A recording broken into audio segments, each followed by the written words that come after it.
नमस्कार दोस्तों, स्वागत है आपके अपने YouTube चैनल आर के टेक टू एंड स्टोरीज में। आज हम आपको ले चलेंगे हजारों साल पीछे, एक ऐसी सभ्यता की ओर जो रहस्यों से भरी हुई है।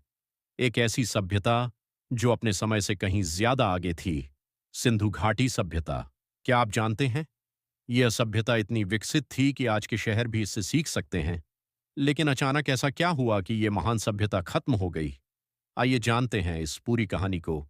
करीब 2500 बीसीई के आसपास, जब दुनिया के कई हिस्सों में मानव सभ्यता अभी प्रारंभिक विकास की अवस्था में थी, तब भारतीय उपमहाद्वीप के उत्तर पश्चिमी क्षेत्र में एक अत्यंत विकसित और संगठित सभ्यता फल फूल रही थी, जिसे आज हम सिंधु घाटी सभ्यता के नाम से जानते हैं। ये सभ्यता मुख्य रूप से सिंधु नदी और उसकी सहायक नदियों के किनारे फैली हुई थी, और इसका विस्तार आज के भारत और पाकिस्तान के कई हिस्सों तक था। इस सभ्यता के प्रमुख नगरों में हड़प्पा, मोहनजोदड़ो, लोथल और कालीबंगन जैसे शहर शामिल थे, जो अपने समय के हिसाब से अत्यंत आधुनिक और सुव्यवस्थित थे।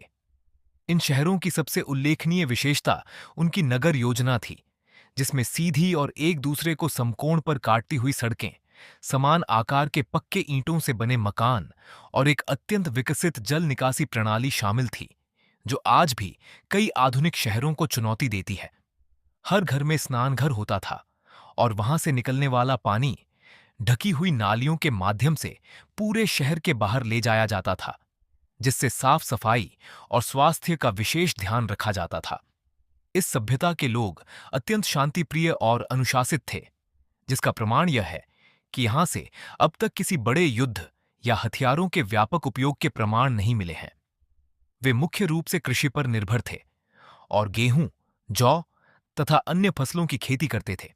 इसके अलावा वे पशुपालन भी करते थे और बैल, भैंस, बकरी आदि जानवरों का पालन करते थे।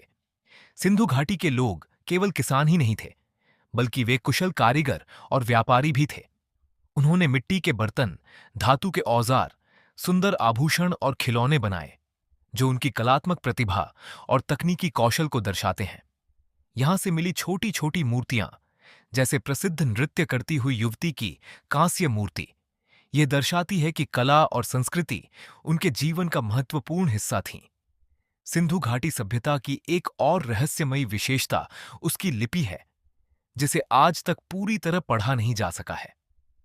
इस लिपि के चिन्ह हमें मुहरों, ताम्रपत्रों और अन्य वस्तुओं पर मिले हैं, लेकिन वैज्ञानिक और इतिहासकार अभी तक इसका अर्थ समझने में सफल नहीं हो पाए हैं।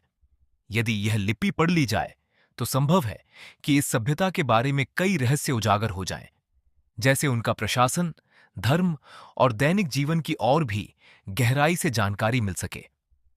व्यापार के क्षेत्र में भी यह सभ्यता काफी उन्नत थी। सिंधु घाटी के लोग न केवल अपने आसपास के क्षेत्रों से, बल्कि दूर दराज के देशों जैसे मेसोपोटामिया के साथ भी व्यापार करते थे। इसके प्रमाण के रूप में वहां की खुदाई में सिंधु घाटी की मोहरें और वस्तुएं मिली हैं। लोथल जैसे शहरों में बने गोदी, डॉकयार्ड, ये दर्शाते हैं कि उन्हें समुद्री व्यापार का भी अच्छा ज्ञान था, और वे जहाजों के माध्यम से सामान का आदान प्रदान करते थे। ये सब इस बात का प्रमाण है कि यह सभ्यता केवल स्थानीय स्तर पर ही नहीं, बल्कि अंतर्राष्ट्रीय स्तर पर भी विकसित और जुड़ी हुई थी। धार्मिक दृष्टिकोण से भी यह सभ्यता काफी रोचक थी। यहां से मिली मूर्तियों और मोहरों से यह अनुमान लगाया जाता है कि वे प्रकृति की पूजा करते थे और पशुओं को भी धार्मिक महत्व देते थे। कुछ विद्वान मानते हैं कि यहां शिव जैसे किसी देवता की पूजा के संकेत मिलते हैं, जिसे पशुपति के रूप में दर्शाया गया है। इसके अलावा मातृदेवी की पूजा के भी प्रमाण मिले हैं, जो ये दर्शाते हैं कि स्त्री शक्ति का सम्मान किया जाता था। लेकिन इतनी विकसित और समृद्ध सभ्यता का अंत कैसे हुआ, यह आज भी एक बड़ा रहस्य बना हुआ है। लगभग 1900 ईसा पूर्व के आसपास इस सभ्यता का पतन शुरू हो गया, और धीरे धीरे इसके शहर वीरान होने लगे।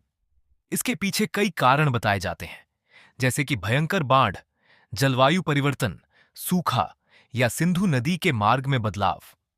कुछ वैज्ञानिक ये भी मानते हैं कि भूकंप या अन्य प्राकृतिक आपदाओं के कारण यह सभ्यता प्रभावित हुई होगी।